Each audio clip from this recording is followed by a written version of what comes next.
this is Rev Don coming to you from beautiful Chicago. And today our question comes to us from Create Your World 1111. And Create Your World 1111 has a follow-up question to our recent vlogs on the subject of dreams. And Create Your World 1111 asks whether it is possible for people to communicate with one another in dreams.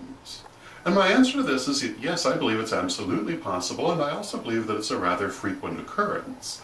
I think that we do this pretty much all the time, but as a general rule, neither of the people involved have any conscious memory of it. I think it's something that happens entirely on the astral, and it rarely comes into our conscious thinking mind.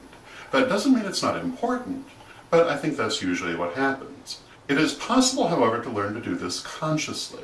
And one way to do this is by programming yourself to do it just before you go to sleep, by focusing upon the person you wish to communicate with very strongly and very clearly, and programming yourself that you're going to communicate with them while you're sleeping.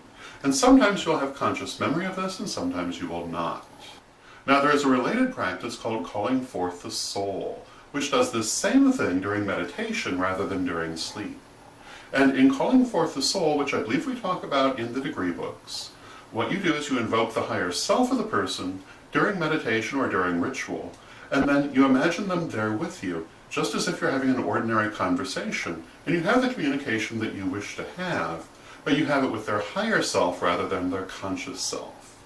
Now, as a general rule, they're not going to be consciously aware of this, but there will be some exceptions to that, but it can be a very powerful technique. So I hope that answers your question, and until next time, may you blessed be.